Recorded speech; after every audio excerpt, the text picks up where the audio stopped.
debruçar nossa atenção nesta obra grandiosa, gigantesca de Carlos Bernardo Correia, os investigadores da alma e do espírito, sem séculos de pesquisa.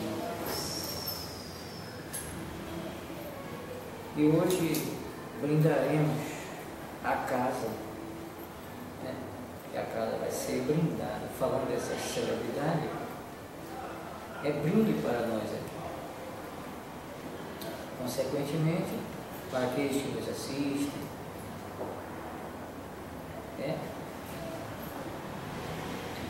e para aqueles que vêm, nos ouvem aqui nesse instante, e diga-se de passagem, inúmeros, praticamente inexpressíveis, sobretudo de natureza transfísica. Nosso Instituto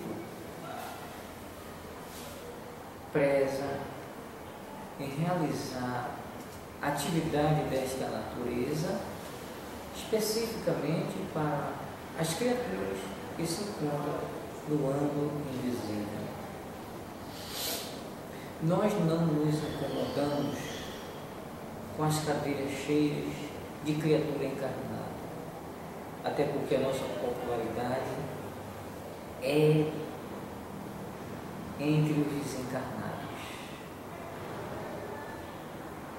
Que bom que todos tivessem olhos de enxergar quando só temos de ver, conforme Jesus assim anunciou. Olhos e também ouvido, não só de escutar, mas também de ouvir. Viríamos e ouvíamos um número inexpressível de criaturas que se encontram neste ambiente. Muitos, claro, a maioria, diga-se de passagem, trazidos pelos trabalhadores da casa para serem assistidos, outros para ser amparados e outros para ser mesmo desimantado.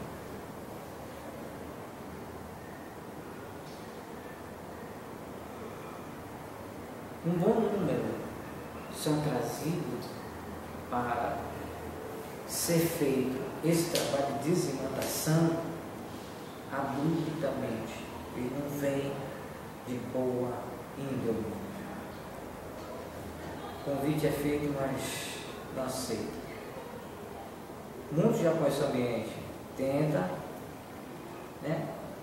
refugiar-se, mas a lei de evolução estabelecida para todos, coordenado pelo Criador, não permite que eles refugiem. E os trabalhadores facilmente dominam e trazem.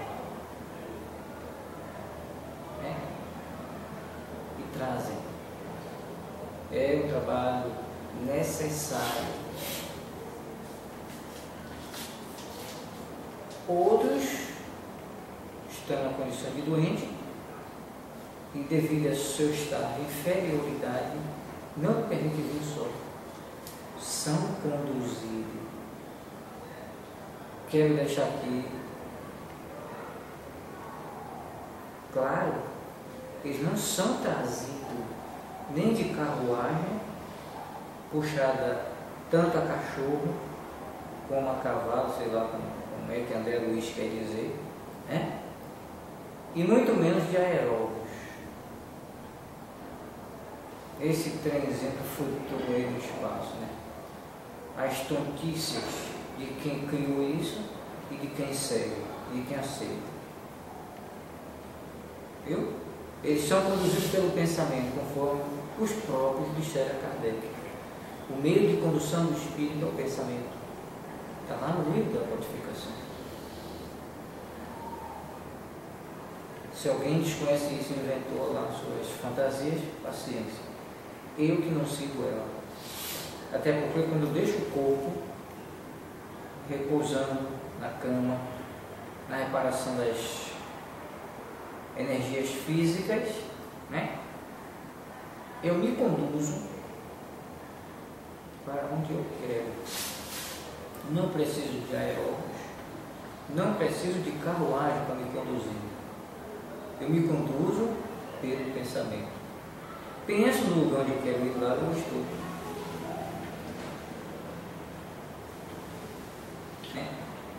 Aí vocês já me perguntaram, mas a gente, para pensar, tem que conhecer. E quem não conhece isso aqui, como é que é trazido para aqui? Vem de mão dada? Vem escotado? Não. Simplesmente, os trabalhadores, quando querem trazer esses indivíduos, pensa nisso aqui, induz esse pensamento a ele pensa, vai estar aqui junto. Prático e simples. Não é verdade? Façam isso.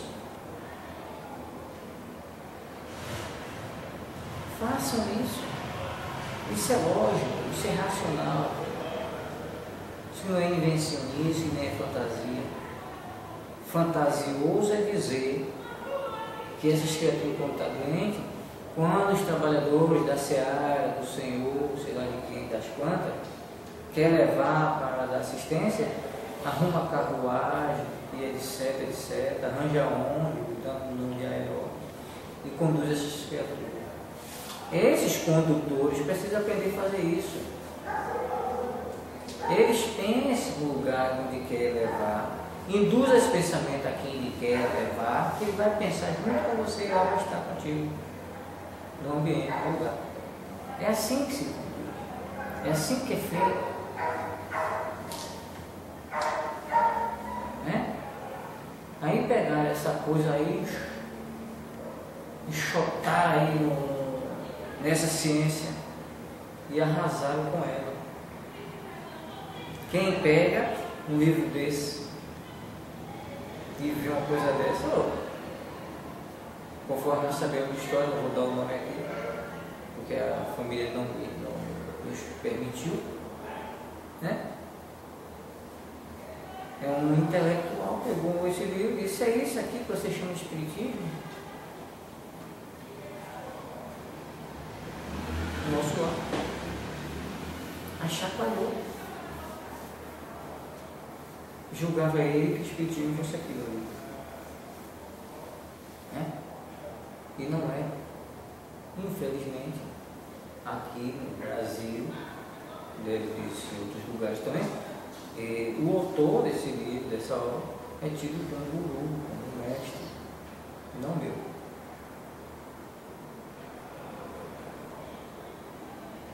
Eu não sigo essa gente.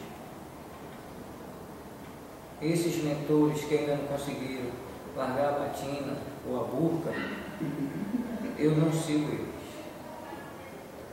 Essa que é a verdade. Certo? Pronto. Eu vou falar hoje de uma joia preciosa chamada Florence Mariatti. Pesquisadora inglesa, nasceu em 1837 e desencarnou em 1899. Ela também era considerada Senhora Rose Cruz ou Senhora Francis Leal. Né? E seu nome?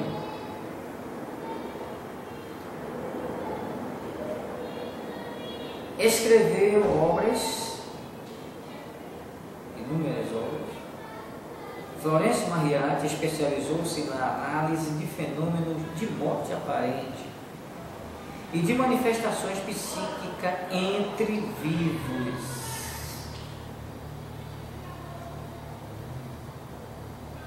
Franz Zingapopoli Nome difícil, né? Mas é o nome da fé mesmo.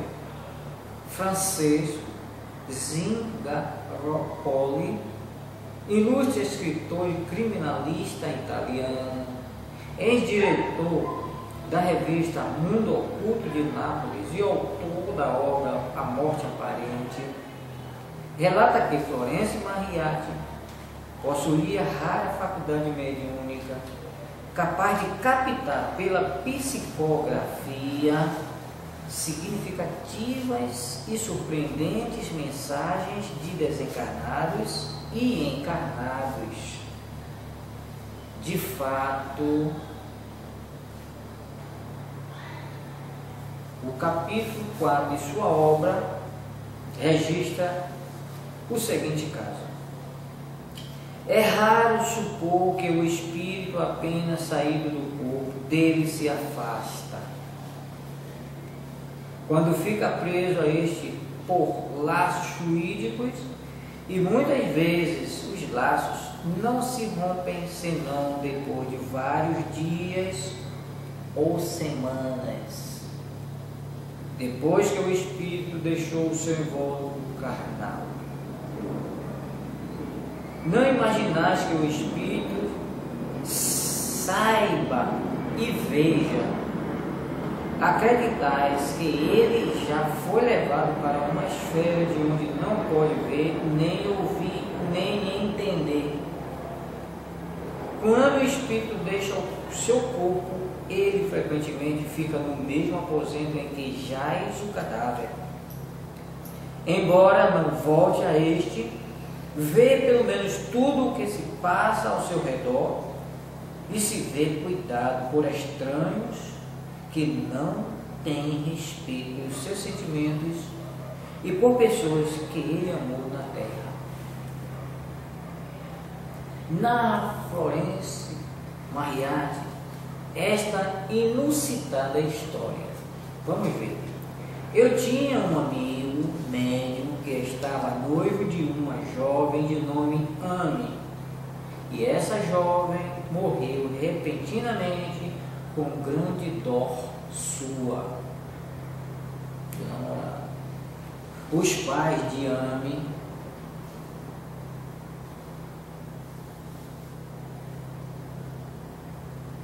fizeram expor o cadáver no modo habitual e dispuseram tudo para o funeral. Antes que este fosse feito, o funeral, Amy apareceu ao lado de seu noivo e lhe disse que não a enterrasse porque ela não havia morrido, isto é, o espírito não estava totalmente separado do corpo. Aqui um alerta para os doadores de órgãos.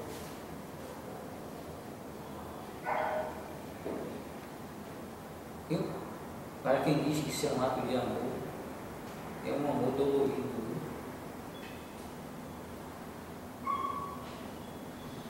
O moço procurou logo o pai de Amy e lhe pediu que para adiar o enterro, coisa que a princípio recusou atender, visto o médico haver atestado a morte e a causa da mesma.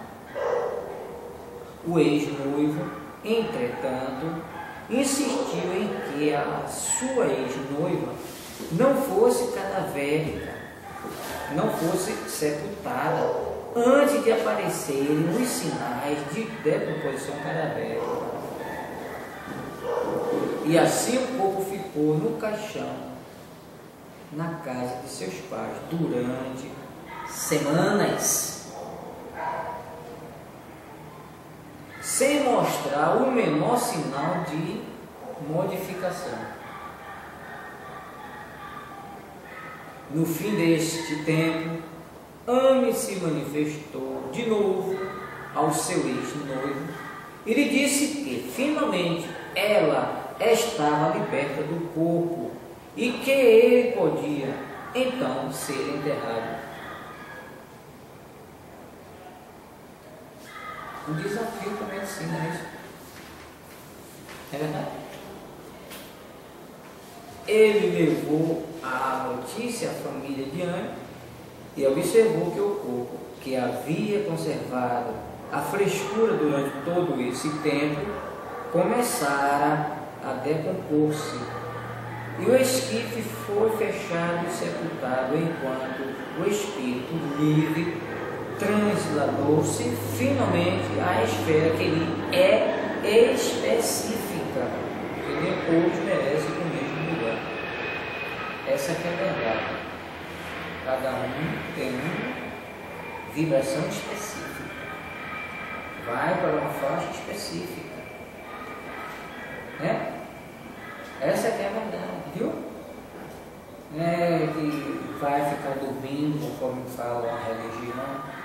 Outras dizem que vai sentar à direita do Pai Todo-Poderoso, a contemplar, né? Contemplar não diz o quê? Não sei se você está olhando para Deus ou é para a gente aqui embaixo. Segundo, é só definir isso aí, né? É uma estontice mesmo que a religião, que só presta para escravizar o homem, inventa, né? E aquele que se permite ser escravizado, segue. E religião é isso. Você não vê nada de bom lá. Eu vi lá uma casa muito bonita, essas casas muito bonitas, denominada Casa de Deus. Né? Para mim, a casa de Deus é o universo. Mas assim, os religiosos, né? Cria isso.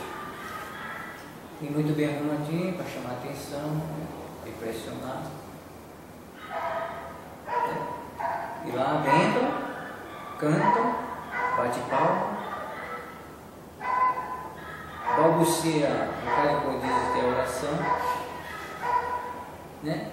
É um bocado de balbuciamento de palavra que não tem significado nenhum. Você vê essa gente orando, é um Deus nos acuda, pelo menos para mim.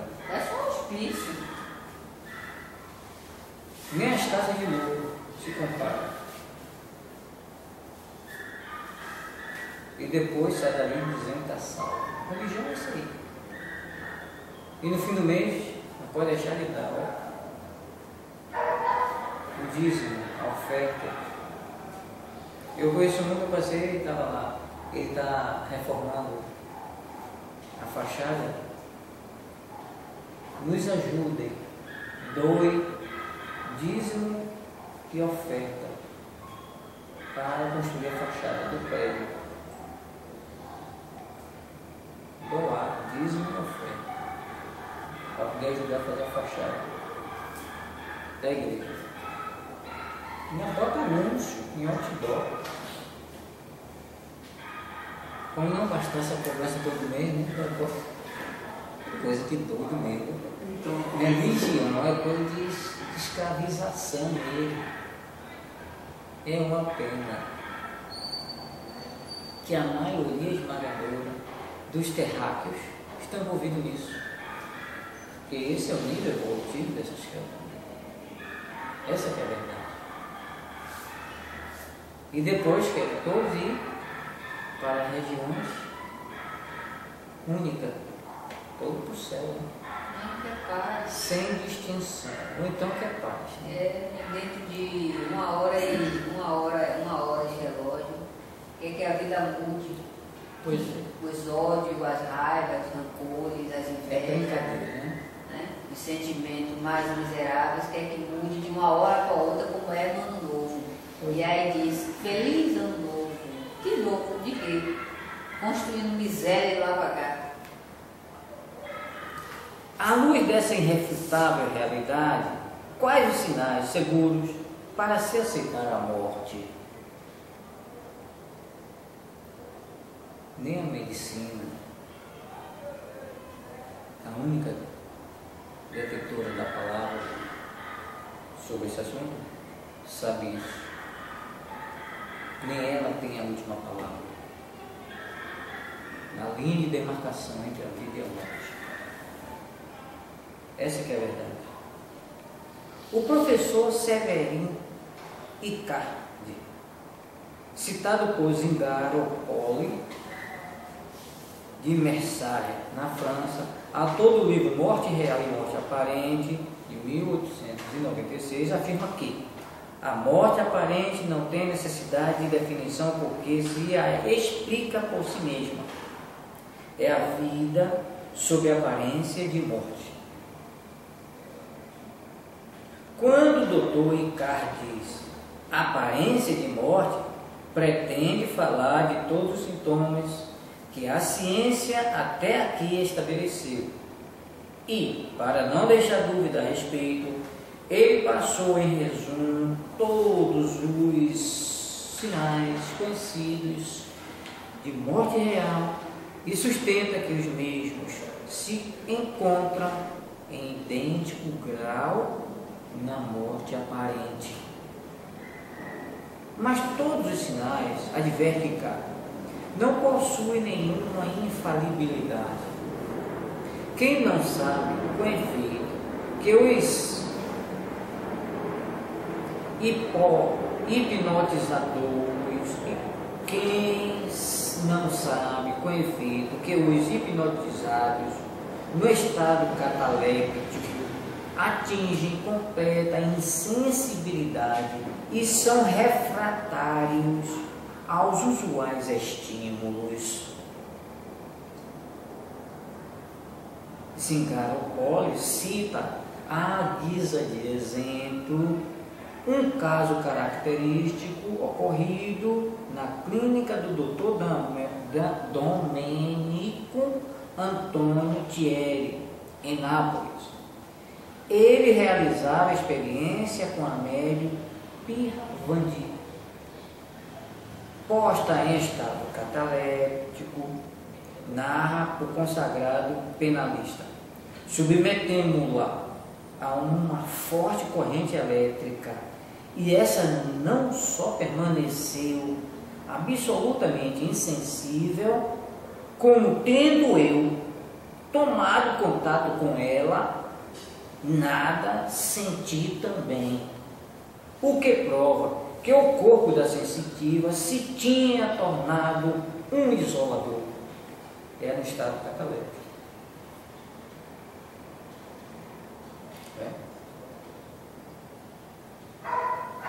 Nós já fizemos essas experiências aqui e já pegamos um meio nesse estado que nós temos um beliscão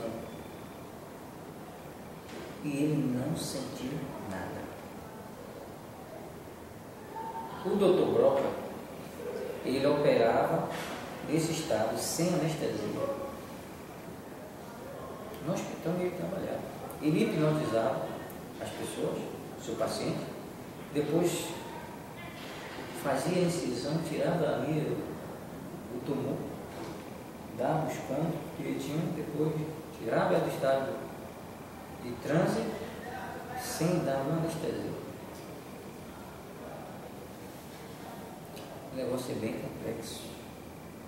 É muito mais além do que pensa a nossa vã religião. Nossa, não, dele lá, foi religiosa. Eu não disse nossa, a vossa, deles. Religião, que atribuem conversar com Deus. De vez em quando eu me deparo com uma, Deus me falou que assim, eu fico olhando assim. Esse Deus que fala com você, eu quero a distância. Tudo é Deus que fala, tudo é Deus que fala. Pobre coitado. É igual os médicos que não estudam. Nem se conhece. Tudo é espírito de luz, tudo é mentor, tudo é espírito que fala. Os espíritos inferiores, esses médicos não falam nada, não estudam nada, sabe, não pega nada. Nem compreendeu essa mensagem de Jesus. Conhece o Tietchan? Desconhecedor de si próprio. Deus está conversando com essas criaturas que não conhecem nem a si próprio. Vai falar de espírito para essas pessoas. Diga para ela que ele é um espírito encarnado, para tu ver. Diga a ela que ela é imortal, que ela tem um processo reencarnacionista, que ela pertence à imortalidade da alma. Ela é ser imortalista, existencialista. Para tu ver que confusão tu vai gerar por esses tais. Depois Deus está se comunicando com essa gente.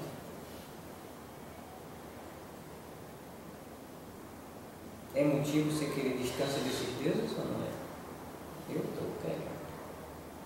O tema é assaz polêmico e suscita múltiplas considerações em que se inclui de primeiro o crucial problema dos transplantes, fato que examinamos em nosso livro, segundo Bernardo, A Visão Espírita da Morte. É bom que alguém pegue esse livro para dar uma lida. Principalmente os promotores, divulgadores, né? Dos incentivadores, mas que não tem coragem de doar o seu. Pelo menos eu sei que muitos desses incentivadores, quando nos seus momentos, foi feita a pergunta: você aceita doar seus órgãos? Ó, nenhum aceita. Nenhum doa. E fica incentivando os outros a doarem. Eu não dou, nem quero doar. Eu tenho o que eu mereço. Certo? Eu vou por essa linha de pensamento. Tenho o que eu mereço, assim como todos vocês. Não dou do meu, nem aceito dos outros. Essa é a verdade. Assim como eu, os demais também têm o que merecem. Esse ato de amor que o Silvano fala, né? Eu não quero fazer, nem quero que ninguém faça por mim. Não quero. Porque eu sei das consequências.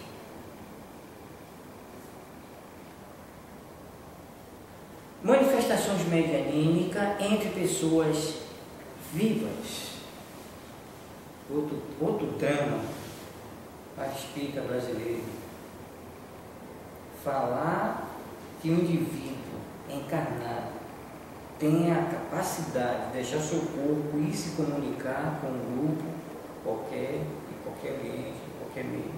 É um Deus nos acuda.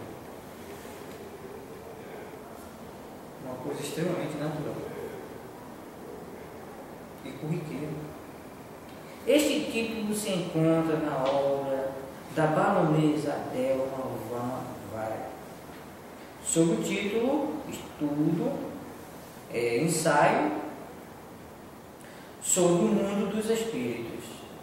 Trata-se de pioneira análise sobre as manifestações entre pessoas vivas, mas episódios dessa natureza seriam registrados por grandes pesquisadores da fenomenologia psíquica, incluindo-se aí as pesquisas realizadas por Florence Mariatti. De pesquisadora e médium, ela.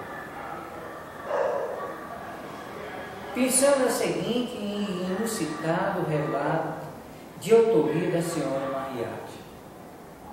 Há alguns anos já eu entretinha relações de amizade com um senhor que havia perdido uma irmã muito estimada antes de nossas relações. Frequentemente, ele me falava a seu respeito. E eu fiquei conhecendo assim todos os pormenores de sua vida e de sua morte. As contingências da vida separaram-nos e durante 11 anos não entretive relações com esse amigo. Ora, certo dia em que eu recebia pela mesa uma comunicação emanante de uma senhora de seu conhecimento, a mesa ditou-me de maneira inesperada o nome do irmão, do amigo que eu tinha perdido de vista. Foi a primeira tentativa que que ela fez para entrar em comunicação comigo. És o diálogo que se estabeleceu entre Florêncio Mariatti e a desencarnada. Mariatti pergunta: que desejas de mim, Emília? Resposta: venho dizer-te que meu irmão está na Inglaterra pressentemente, e desejaria muito ver-te. Escreve-lhe com o endereço do clube da cidade de C e diz-lhe onde ele poderá ver-te. Mariatti pergunta de novo: penso que não posso fazê-lo, Emília. Há muito tempo já que não nos vemos, e talvez ele não quisesse renovar suas relações comigo. Emília responde: ele deseja-o, não há dúvida. Pensa constantemente em ti. Escreve-lhe por conseguinte. Mariatti: antes de fazê-lo, desejaria ter uma prova do que me dizes. Aí Emília: ele próprio vos dirá, pelo mesmo meio. Recomeça a sessão à meia-noite, então ele estará dormindo, e eu vos trarei a sua alma.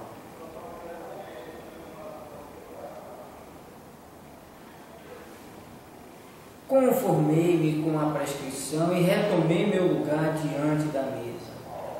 À meia-noite, precisamente, Emília anuncia-se de novo e diz-me: trouxe-vos meu irmão. Trouxe-vos meu irmão. Isso é Emília falando para Mariatti. Ele está aqui. Interroga-o tu mesma. Perguntei Mariatti: é verdade, como garante Emília, que desejas ver-me? E quando o fiz o que me pedia, continuou: escreve o que vou ditar-te, escreve o que segue. Longos anos, é verdade, passaram-se desde que nos vimos pela última vez. Isso já é o irmão de Emília falando. Todavia, por mais longos que sejam esses anos, não podem apagar a recordação do passado. Nunca deixei de pensar em ti e de orar por ti.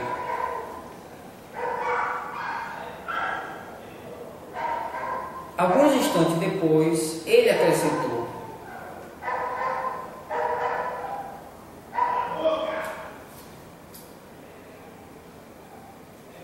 conserva esta folha e envia-me uma carta com o endereço do Clube C.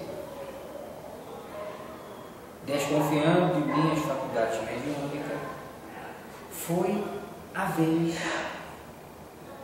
Foi só 10 dias depois que resolvi escrever a meu amigo, de cuja presença na Inglaterra eu não suspeitava, não conhecendo com maior razão o seu endereço. Na volta do correio, recebi sua resposta, na qual ele reproduzia exatamente as palavras que eu tinha escrito 10 dias antes. Não há dúvida em relação à verossimilhança do fenômeno.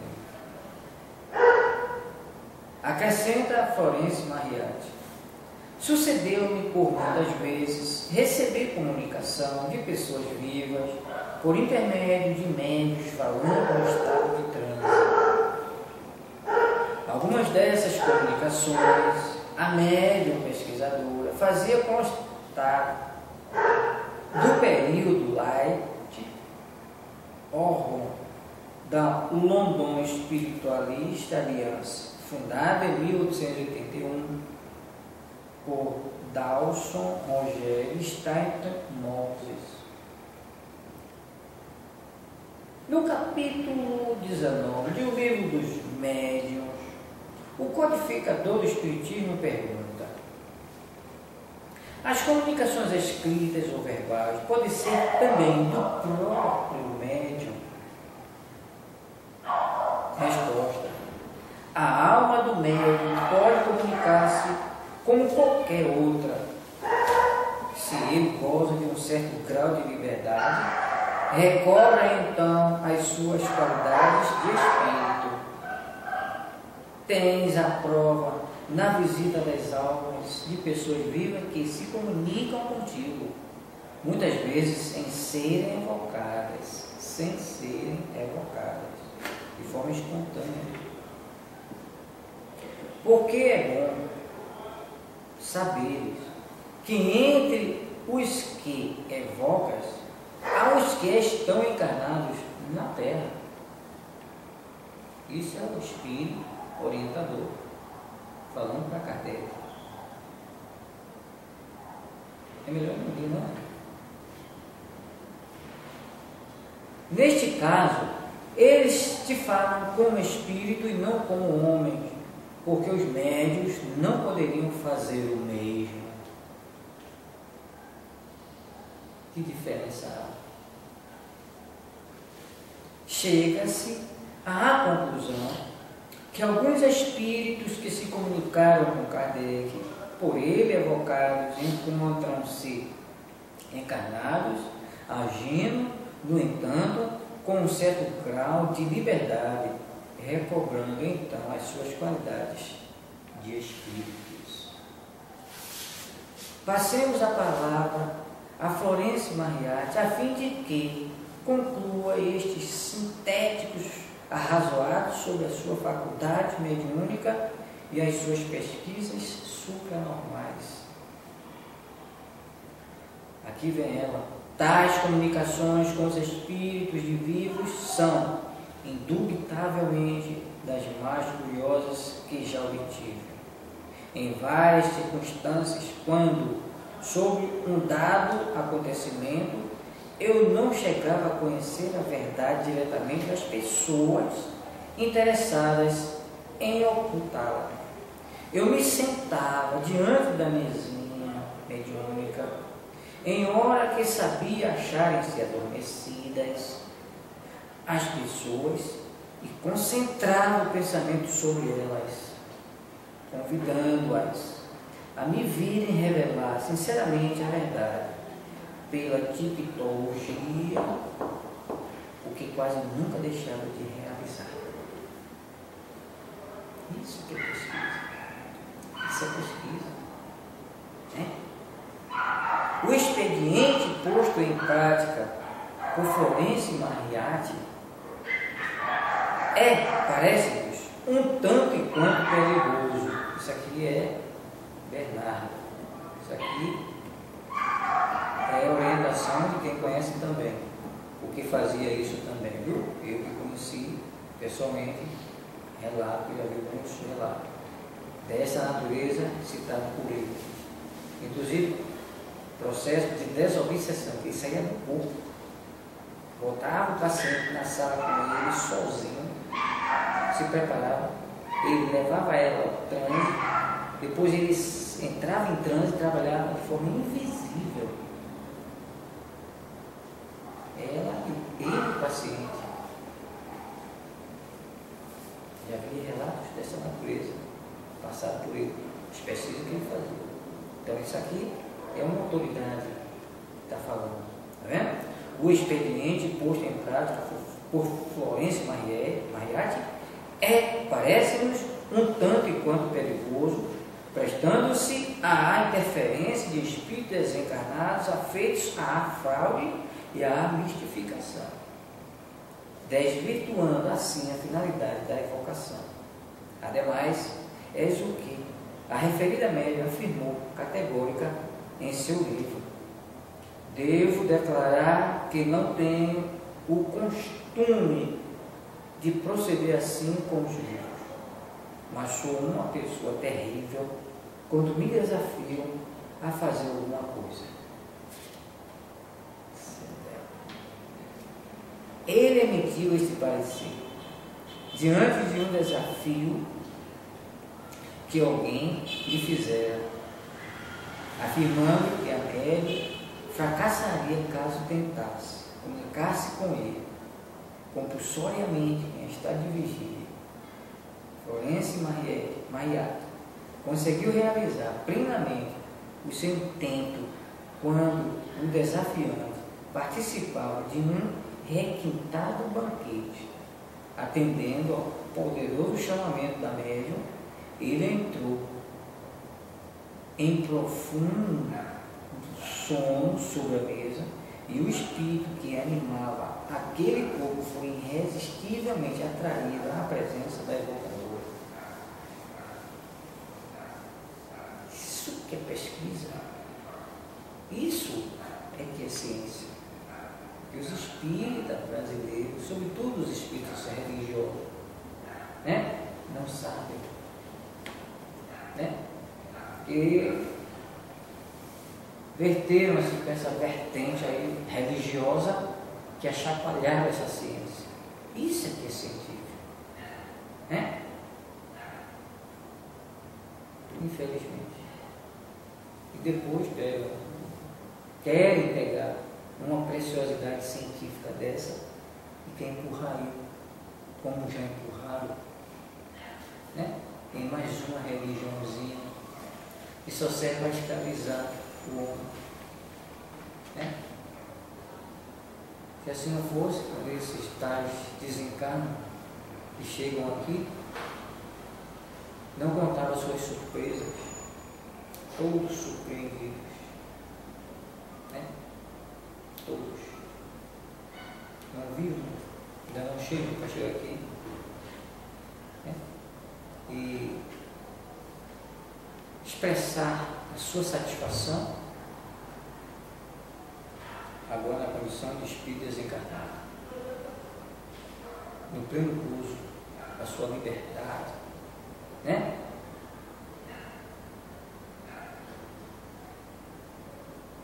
São raros os que chegam aqui nessa condição, raríssimo, que a maioria esmagadora é o contrário, todos surpreendidos, todos.